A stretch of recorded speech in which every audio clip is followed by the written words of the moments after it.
Hello, what's up? I'm Flames, and you're listening to the MUTFocus Podcast, Episode 3. Today is Monday, September 16th, 2019. Thanks for tuning into this third episode of MUTFocus, but with that, let's dive into this episode. So picking up from last week's episode, that following day, which was a Wednesday, we got new heavyweights. The first one was Jerry Hughes, 88 overall right end from the Buffalo Bills. He's 6'2", 78 speed, 83 acceleration, 72 strength, 80 tackle, 87 play rec, 88 block shed, 70 power move, and 90 finesse move. What immediately stands out about this card is the 90 finesse move. And that means he can get finesse specialist as a tier 2 ability. You obviously wish he could get a tier 3 ability too, but because he was only 88 overall, he can only get 1 and 2. So he cannot get a tier 3 ability, meaning that he can't get edge threat, which is what you want to pair with finesse or power specialist. That's what you can get with guys like DeMarcus Lawrence, Lawrence Taylor, or Von Miller. But for a price of around $130K right now, that finesse move as well as 88 block shed and 78 speed, which is not that bad, is a pretty good value. He obviously only has 72 strength and 70 power move. So if you don't put finesse specialist on this card, I feel like that power move and strength will lower the effectiveness of the card. But just the fact that he can get finesse specialist at such an affordable price, it makes him one of the best heavyweights we've gotten so far. Moving on, we got DeMar Dotson, right tackle from the Tampa Bay Buccaneers. And a look at his stats, he is 6'9", a giant, 82 strength, 87 awareness, 87 pass block, 89 pass block power, 87 pass block finesse, 71 run block, 72 run block power, and 67 run block finesse. This card will do one thing for you and one thing only, and that is pass block. He is a complete liability in the run game. But still, 87 pass block is one of the highest at right tackles in the game right now. So if you're like me and you mainly run to the left and not as much to the right, this isn't too bad of a card. You definitely want more balance, but the fact that his pass block is so high makes him a very solid card. The next day, which was Thursday, was a very crazy one. Obviously a weekend league began that day, but I'll get to that in a bit. But the biggest thing that came out this day was Ultimate Kickoff, the promo that everyone was waiting for. And in case you don't know anything about this promo, sorry I'm going to spoil it, it was disappointing. It had some good things, and it has promise for the future, with it basically being a program rather than a promo, because this content will update every single week. But yeah, the best part of this promo, or program, were without a doubt the Master cards. We got 4 Masters, and let's talk about their stats. First off, we got Aaron Rodgers, quarterback obviously on the Green Bay Packers. He has 76 speed, 91 throw power, 92 throw short, 84 mid, 88 deep, 84 throw under pressure, 90 throw on the run, and 85 play action. As soon as I first saw this card, the throw mid at 84 really stood out as something really low, as compared to his 92 short and 88 deep. For 91 overall quarterback, you do want that throw mid to be a little higher. It is only one lower than Patrick Mahomes, but Patrick Mahomes is definitely a much more affordable quarterback. But even if you compare Rodgers to Mahomes as a whole, their ratings are really similar to each other. Like, go check yourself, they're really similar. And the fact that this card, along with all of the 4 Masters, are around $700K right now, I would not recommend this card just based off the price alone, unless you're a big Packers fan like my guy Pac-Man. But one thing I do want to point out is that Aaron Rodgers will have much quicker release than Patrick Mahomes, so maybe that's something that would make him a little more worth the price difference as compared to Mahomes. But other than that, like I said, they're very similar quarterbacks. The next card we got, staying on offense, from the Houston Texans, 91 overall wide receiver, DeAndre Hopkins, the best wide receiver in the NFL. He is 6'1", 87 speed, 94 jump, 90 catch in traffic, 90 spectacular catch, 87 short rounding, 86 deep, 86 mid, and 83 deep. This card is all around just a really solid receiver. At this point in month, 87 speed is solid, but who knows how much longer that is going to be the case. Obviously, the catching stats are great, 90, 90, 90 in catching traffic, and spec. He probably has the best hands in all of MUT right now when it comes to wide receivers. You obviously wish he was a little taller, but 6'1" is still solid, and he makes up for it with 94 jump. His route running is also pretty solid, not amazing, but good enough.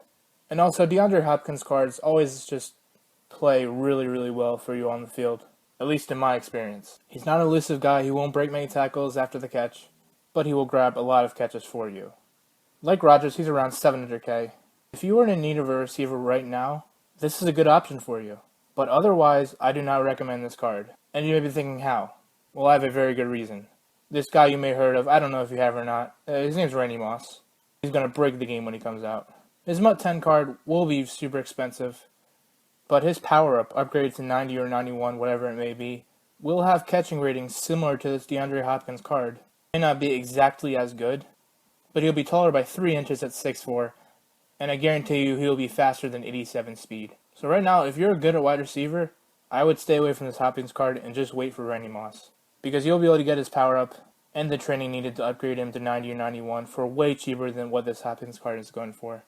Do what you want, but that's just my advice. Moving on to the 2 defensive masters. At cornerback from the San Francisco 49ers, 91 overall, Richard Sherman. He is tied with a few guys like Mel Blount as the tallest cornerback in MUT at 6'3".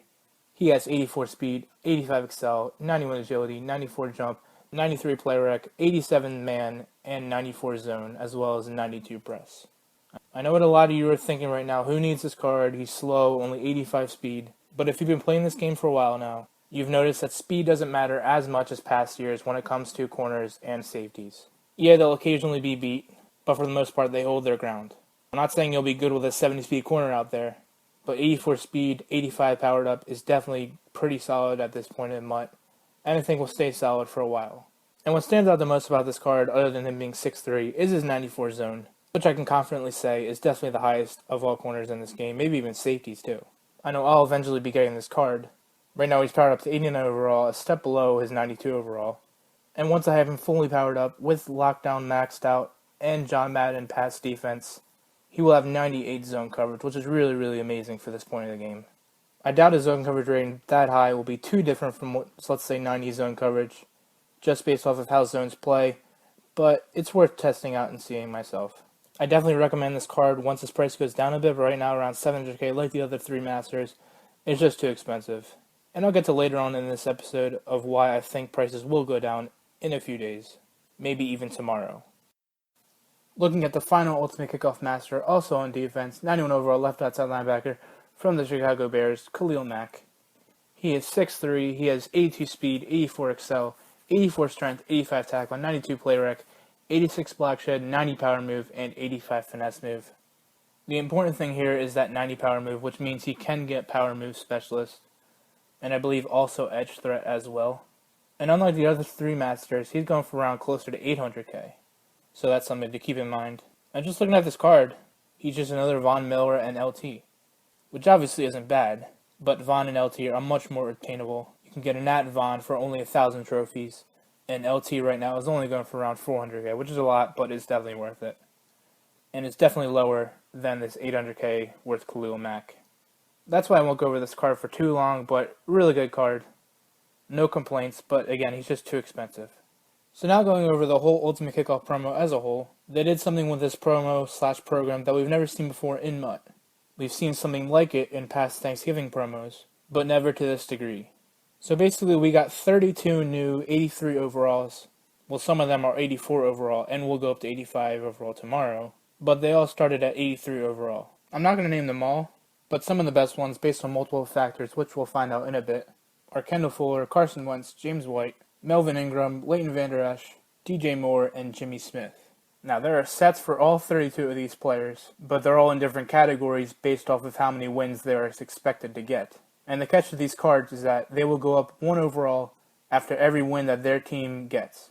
They can only go up to a maximum of 93 overall, so after 10 wins, the player will no longer go up. Obviously, the first category is the most expensive. You need 50 of the Ultimate Kickoff collectibles, and you can choose between Kendall Fuller from the Chiefs, Carson Wentz from the Eagles, and James White from the Patriots, who according to EA are the 3 Super Bowl favorites. And then you go down the list, playoff contenders, which require 35 collectibles, postseason hopefuls, which require 28, under the radar, which require 20, nobody believes in us, which require 15. And I named Fuller, Wentz, and White because not only will they get 10 wins pretty quickly, well, they should, but all 3 are really good cards. They're supposed to be really good cards. Kendall Fuller is a fast corner who has high man. Carson Wentz is obviously pretty mobile and has solid throwing stats for an 83, well 84 right now. And James White looks to be pretty promising. At 93 overall, he looks to have pretty solid speed and high enough juke move to get jukebox, which is really important if you did not know. In the playoff contenders, you got the Bears, Chargers, Packers, Rams, Saints, and Steelers, but I'd really only recommend Melvin Ingram if none of these teams are your favorite team. Melvin Ingram looks like he's at 93 overall, is going to have pretty solid speed And right now his power move, or finesse move, I forget which one, but it's at 86. So you gotta imagine that'll be pretty high once he's 93 overall. And the rest of those cards just did not look very good. And one thing I'd like to mention before I go on any further is these cards are auctionable, and as they upgrade, they will still stay auctionable, as well as have a quick sell value. So I mentioned some of these cards won't be as good as others, but if you know or are confident that they will get 10 wins pretty fast, it's a good investment even if you don't plan on using the card, because at that point you could either quick sell it or sell it on the auction house just based off of what the best value you would be getting at that time. So like for an example, I think the best value of all these sets, based on the team he's on and how many collectibles are required, is Leighton Vander Esch on the Cowboys. Although I wish they wouldn't get 10 wins, they're going to be one of the first probably 10 teams to get 10 wins. And based on the fact that he only requires 28 collectibles as compared to 50 for the Chiefs, Eagles, and Patriots, it's a really good value even if you're like me who has no desire to use Leighton Vander Esch, but still can pick him up just as a good investment for coins or training. And as far as what the better thing to do with this card will be when they become 93 overall, whether that's quick sell or auction them off, we'll have to see. That'll depend on the pricing of the card, the price of training, and other things like how many coins we can get for training at that time through a reroll set or something. But I can almost guarantee that doing these sets will gain you profit when these cards become 93 overall, whether that's in training or in coins. And lastly, two guys in under the radar are DJ Moore and Jimmy Smith. Again, this set only requires 20 collectibles as compared to 50, 35, and 28. But with DJ Moore, I know the Panthers are looking a little shaky right now at 0-2. But the reason why I'll be getting this card is that at 83 overall, he has 87 speed, with 80 catching and I believe pretty solid route running too. And if he has 87 speed now, I can't imagine what it's going to be 93 overall. It may be like 92, 93, 94.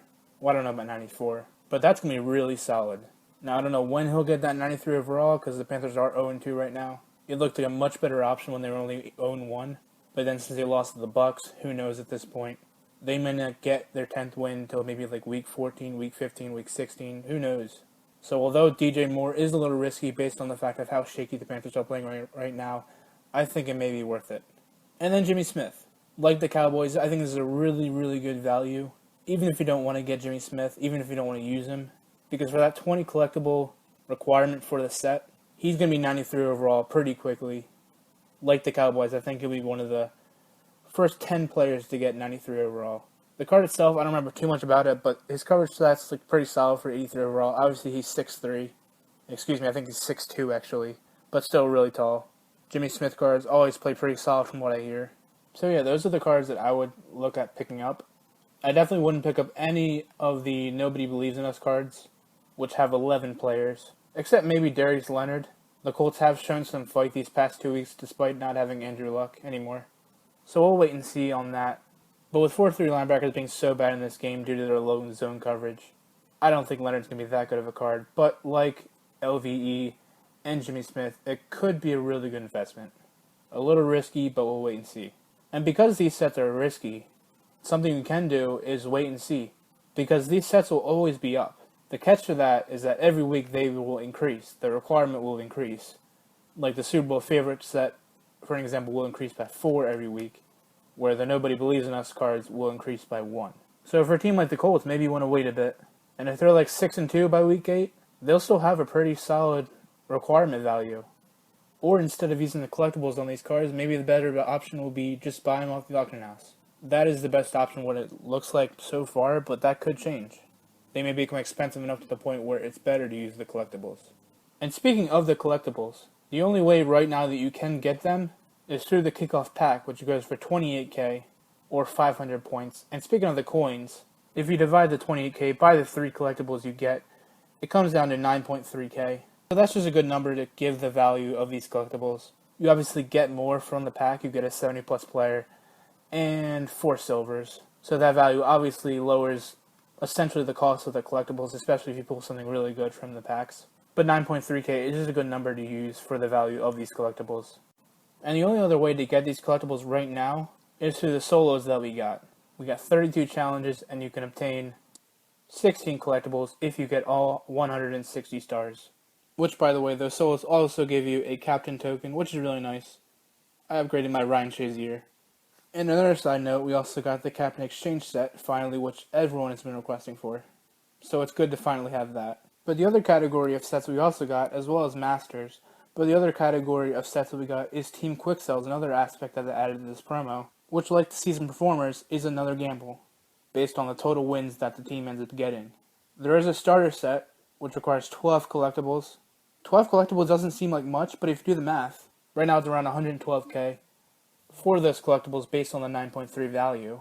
And the fact that you could get a team like the Dolphins or the Giants, I don't know, man, it just seems like kind of a risk. I know a lot of people are doing it, but if that team even only gets 3 to 5 wins, you only get 1.2k training, which obviously is not good.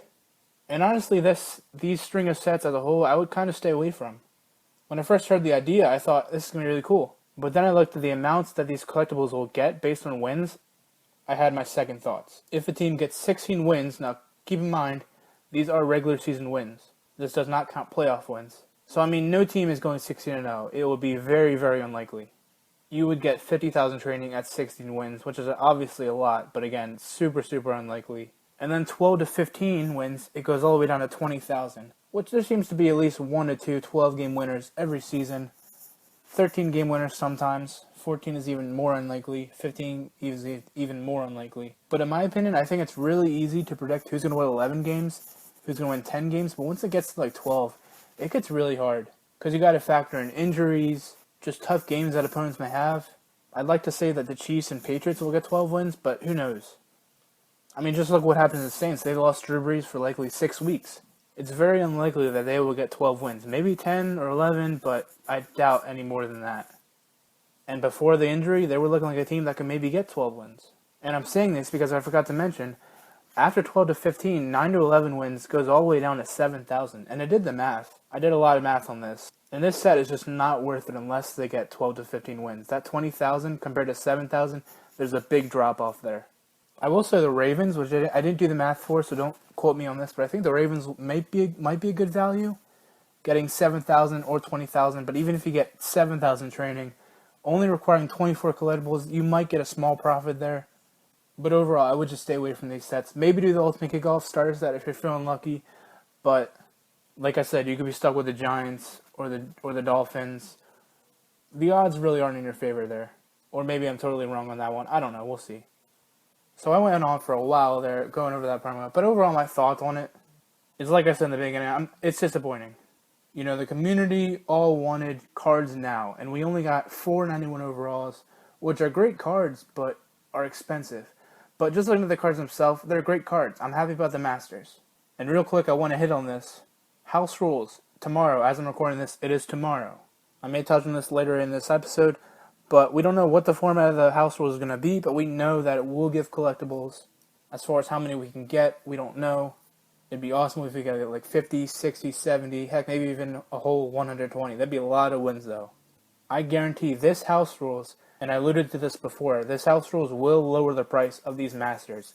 More people will get collectibles, more people will do the sets, the pricing on all the Masters will go down, maybe even to 400, 500k.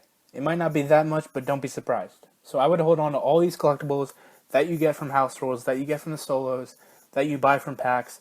I would hold on to see what the price of these Masters go down to before you decide on whether you should spend on the performers, the quick sells, or a Master. I would wait and see. But going back to my thoughts of this promo, although it's disappointing, we don't know fully what it's going to be like when some of these players start getting 93 overalls. We know that we'll be able to make profit from these players through these sets, but we don't know how good these players are going to be. The players themselves, we don't know how good they're going to be stacked up against other players when they get up to 93 overall. My guess is that there will be a lot of players better than them. There'll be 94, 95s overalls out, but they won't be the worst. But that's not what I'm disappointed about. I know there's promise in this promo, but they hyped up this promo to make it seem like we were getting great cards now. We only got the Masters. Although it's a cool idea that we got all these dynamic upgradable cards, we never want to wait to get good cards. When we see these new promos come out, we're expecting to get good cards now. So that's my thoughts on the promo. It has promise, but we'll see. And let me touch on one last thing on Ultimate Kickoff, and I will move on to the next part of this episode. And I can't believe I almost forgot about it. Probably the best part about this promo, one of the small W's I think, is that there is a special pack in the store. I don't know how long it's up for, so you may want to act now, if you haven't already. For 500 points, you get a fantasy pack, and you can select any player from any team for just $5. Now, this is something I didn't think of, This is something that CC brought up. Go check him out. Popular Stranger also hit on it. Go check him out. But when you buy this pack, you don't have to open it right away. You can leave it unopened in your binder and just not touch it. And when that first team gets their 93 overall, the first team to get 10 wins, based on their price, it may not be the worst idea to then pick that card. You'd probably be getting the best value at that point. For $5, this pack is great, but I think it's even better if you hold on to the pack, be patient, hold on to it, and wait to see how these teams end up playing before you make your selection. So we're finally moving on here. This sort of kind of relates to Ultimate Kickoff, but it kind of doesn't. We got a patch on that day, and I believe it only touched on the unstackable QB glitch. But for some reason, it brought Doomsday to Madden Ultimate Team on that day. For some reason, all game modes, solo challenges, online game modes, if you got a win, it would not count. Like, it literally wouldn't count towards anything. You wouldn't get rewards for it, you wouldn't get the win in your stats. And this was so bad that they had to take down the servers for, I believe, 6 or 7 hours. They brought it back at one period at a time, but it wasn't fixed, so they had to take it back down. They had to go through a lot of working through the servers to find the solution. And I feel bad for Kralo. Like, so many people were complaining towards him. Like, we don't deserve Kralo. You'll hear me say this a lot. This may be the first time I'm saying it, but we don't deserve Kralo. He gets so much crap from the community, and it's never his fault. Sometimes it's EA's fault. Sometimes it's our fault for overreacting to the community.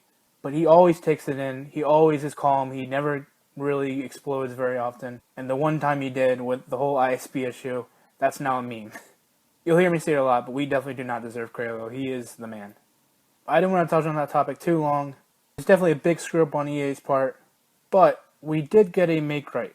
I may hit on this again, but definitely play your solo battles and play Weekend League this week. And do your weekly objectives too. You'll be getting a Legends Fantasy Pack as compared to the Gridiron Pack. But for solo battles and Weekend League, it'll be double rewards. So you definitely don't want to miss on that. You're missing out if you do. Lastly, on Thursday was Weekend League. Weekend League started, obviously went the whole weekend.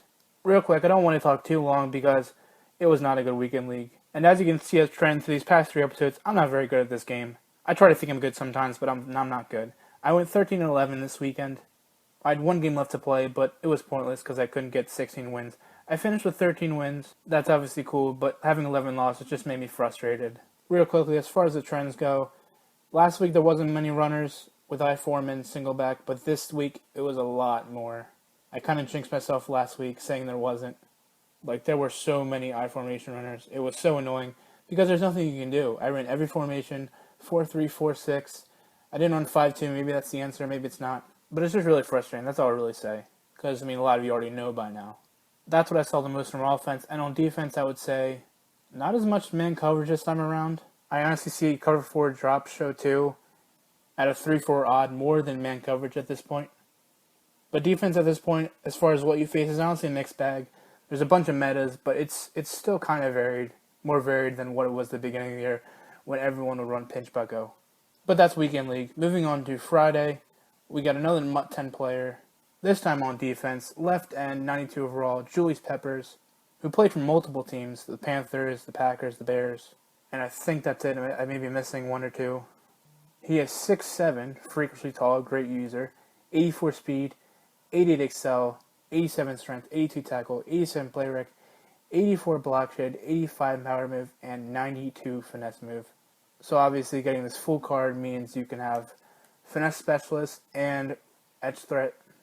But like I said earlier, Vaughn, LT, DeMarcus Lawrence, they're way more affordable and will play pretty similar to this card. I mean, just compare them to LT, they have the same speed. They're obviously different positions, but they're both usually played at the same spot, being edge rusher, whether it be right or left. At least that's how I categorize these cards. If they're 3-4 linebacker, I categorize them as the same as the right end or left end. They're edge rushers, they're not there for coverage. They're there to be on the edge to rush the passer. It's just a matter of what formation you run.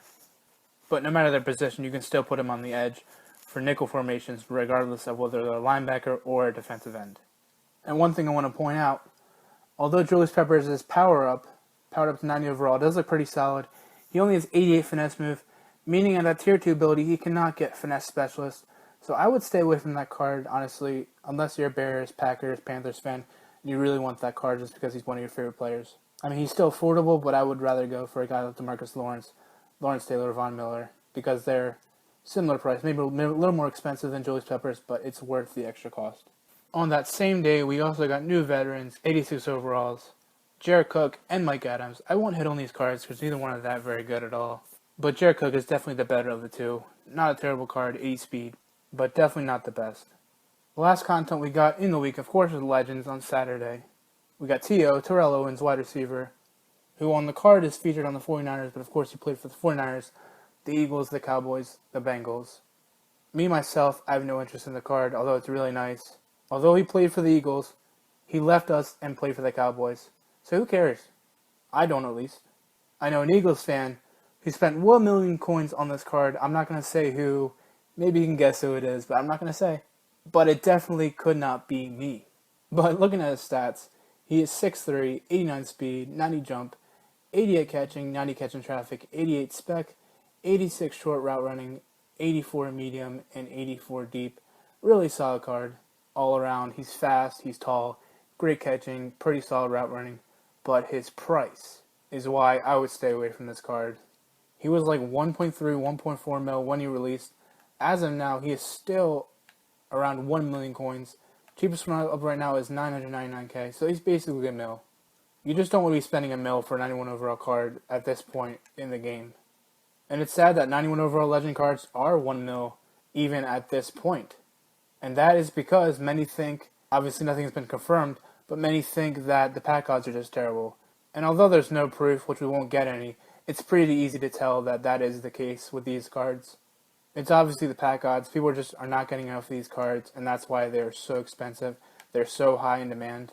And that's something that I hope has changed in Series 2. The pull rates need to go up, especially for these legend cards, for the 89 overall pieces or the highest overall pieces that go into their set. Make these sets easier to do, cheaper to do. It'll ultimately make the cards cheaper. They'll still be pretty expensive, but they won't be super OP expensive like 1 mil. Like, who wants to spend 1 mil for a 91 overall card at this point in MUT? They got to change that in Series 2. I really hope they do. I'm honestly not too confident, but hopefully they do. And the other card that we got, Howie Long, 6'5", he's really tall, 79 speed, 85 excel, 89 strength, 86 tackle, 90 play rec, 90 block shed, 90 power move, and 82 finesse move. Howie Long, right end, from the Oakland Raiders, by the way. And this card is really nice. That block shed and power move combo makes him a really, really all-around great defensive end. And 79 speed isn't the best, but it's not the worst. It's average. But like T.O., he's not as expensive, but still around 700k right now. It's just too much. These legend cards are too expensive. And everyone is catching on to this. And are just not happy from what I've seen. I mean, how could you? So, moving on to this week, and the only cards that we got this week so far, as I'm recording this, we got flashbacks. New flashbacks. 88 overall Kirk Cousins and Quan Alexander, middle linebacker, from the Tampa Bay Buccaneers. Kirk Cousins, by the way, featured on the Washington Redskins, even though he currently plays for the Minnesota Vikings.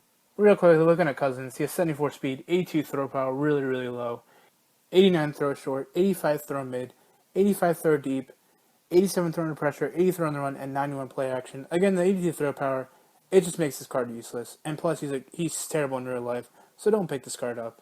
Next, looking at Quan Alexander, he's 6'1", 84 speed, 87 excel, 76 strength, 84 tackle, 90 play rec, 71 block shed, 87 head power, and 74 zone. This card is pretty underwhelming. He obviously has nice speed and nice head power. But I said this with Team of the League CJ Mosley. With low block shed, it kind of doesn't matter that much what your hit power is, because you won't shed blocks, and you won't get the opportunity to get those big hits. And then with that low zone coverage like CJ Mosley has, he just won't be in position to make many plays. Like, he'll get in position occasionally if your opponent makes a bad read, but most of the time he just won't do much out there for you. I mean, when I talk about cards like this Quan Alexander and CJ Mosley, maybe they play way better than their stats show. Maybe you've used him yourself, and he plays really good. But I'm just looking at the stats and seeing how I think they would play on the field just based off of what the stats are. So, that is all the content we've gotten up to this point. So now, I want to real quick over my team before I look ahead to future content and then wrap up this episode. But I'm still 88 overall. I have around 1.5 mil. I wish I was higher. But I had to make a few upgrades to the team before last weekend league. Myles Garrett just wasn't doing it for me anymore on the right edge. So I had to pick up someone really good. So I picked up LT, Lawrence Taylor, powered him all the way up, and I do not regret it. He has been amazing. I spent about 400k for him, 600k total if you factor in powering him up and giving him the abilities that gave him Power Specialist and Edge Threat, as well as the X Factor being Unstoppable Force. But again, he has been amazing. He must have gotten at least over 20 sacks from me over Weekend League. It's probably even more than that. Like, I thought DeMarcus Lawrence was good, but he's even better. He gets to the edge way faster. Gets around the edge, I mean. He gets to the quarterback way faster. It sucks that my two edge rushers are a Cowboy and a Giant, but it is what it is. They perform on the field, whatever. So staying on the defense, I did mention that I upgraded Richard Sherman to the step below under his Ultimate Kickoff MasterCard. I upgraded him to 89 overall. Previously, Jalen Ramsey was in that spot, and Sherman was my CB4. Well, actually CB5, because I need Ken Houston to be my CB4 to be a user in 4.6 speed. But back on topic, I upgraded Richard Sherman, and because of that, I put him in the slot position over Jalen Ramsey. And other than that, the defense is the same. Moving on to offense, at right tackle, I had 85 overall power-up Mitchell Schwartz, but I upgraded to 88 overall power-up Lane Johnson. I haven't noticed anything from him at this point yet, but it's hard to notice anything from offensive linemen, especially in pass blocking. And since I don't run to the right, mainly to the left, it's harder to notice right tackle and right guard in the run game. And those are the three upgrades that I made. So lastly, let's preview some content that we will be getting in the future that we know is coming. Real quickly, I want to say, don't forget about Mud Heroes. I've talked about it in the past 2 episodes, so I don't really want to talk about it much in this episode, but don't forget about Mud Heroes. It's coming sooner or later. It's going to crash the market, lots of great cards. My advice is to not spend too much, don't buy too many players, because they're all going to eventually go down anyways when we get Mud Heroes. So that's all I'm saying about that. But tomorrow, we are getting Team of the Week, Week 2. And as far as performances go, there weren't as many standout performances as Week 1. The only ones that really stand out, in my opinion, from what I've seen, is Demarcus Robinson, receiver on the Chiefs, who caught 2 touchdowns, and I believe it would have had 100 yards. And Jamie Collins, who was all over the place, got a pick 6. He just did everything for that defense. So those might be the offensive and defensive masters, although one of them may be the LTD, the fantasy performer. But other guys who could get cards, maybe Russell Wilson, Darius Slay, although they both have theme builders. They both had pretty good games, but we'll see. Julio may get one of the hide cards.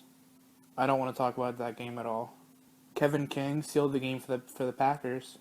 He only has a gold card right now, so I can see him definitely getting a card. And some other names that might get cards: Emmanuel Sanders, Chris Godwin, Kenny Galladay, Mark Andrews, and Aaron Jones. I didn't name any defensive players. I didn't really notice too many stand-up performances other than Darius Slay and Jamie Collins. But of course, defensive players will be getting cards. It's just up in the air who will get them. So the last big thing I want to talk about is Series 2. It is coming this Friday. We know that. It has been confirmed by Kralo. So what does that mean? Well, for those that don't know, we will be getting a new level cap, very, very likely. The level cap will raise to level 60, meaning more level grinding. Quick little note, the best solo to grind XP is under the Ultimate Trainers. It's called Assemble Your Team. And then it's the third sequence called Deep Threats. And then you want to go down to this or that. It's a solo against the Jags. Basically, you have to keep throwing a touchdown over and over again. What you have to do is simply replay the challenge over and over again. Once you complete the challenge, you simply go to replay, and the XP will stack after each time that you do it. So not only are we getting a new level cap, but also rewards for each level. If we look back to what we got from level 1 to level 50, the rewards that we got lots of stuff. We got power passes ranging from 80, 81 overall, all the way to 87 to 88 overall. I think we might get another 85 to 86 overall power pass, maybe another 87 to 88 overall power pass, but at the end, at level 60, I think we will get an 89 to 90 power pass. And real quick, there's a bunch of players you could use that power pass on. I may make a list in the future of best players to use it on, but I already know for a fact that I'm using mine on LT. Just because then I'd be able to sell his legend card and make around 400k. He'll probably go down a bit, so maybe 300, 350k, but that's still a good value. Based on what we got from levels 1 through 50, something else we'll be getting are just basic packs. Like we got gold player packs and gold premium packs through levels 1 through 50. So maybe this time around we'll get elite player packs, maybe gridiron packs, clutch packs, and maybe we even get a legend fantasy pack or two. That'd be awesome. Other packs we'll get is the points and coin fantasy packs. They went up to 85 in the 1 through 50 rewards, so maybe they may go up to 86 or 87 this time around. So some advice from me is maybe sell some correlates you have hanging around if they're 86 or 87 overall. Because if they're in those fantasy packs, their value is going to plummet.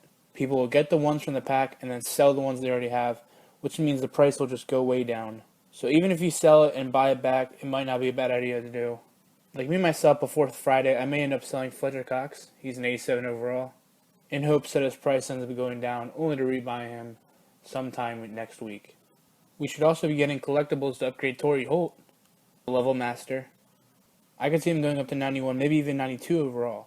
And that's just going to make him even faster, which is going to make him even more glitchy. So I look forward to that, but at the same time I don't look forward to facing that.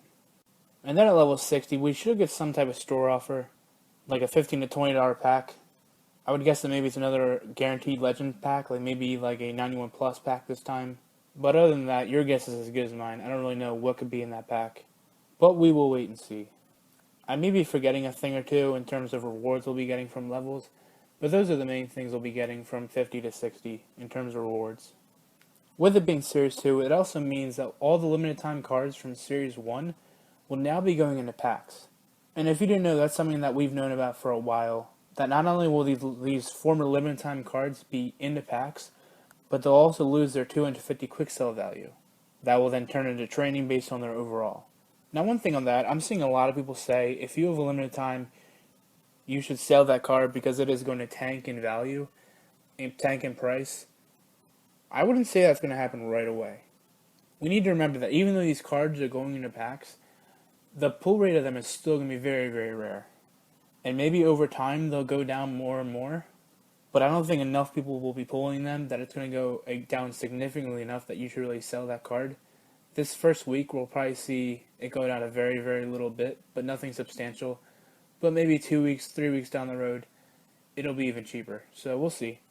I may be wrong. Maybe people start pulling them like crazy and their price totally tanks down, but that's just what I think is going to happen. I don't think many people will be pulling them at all.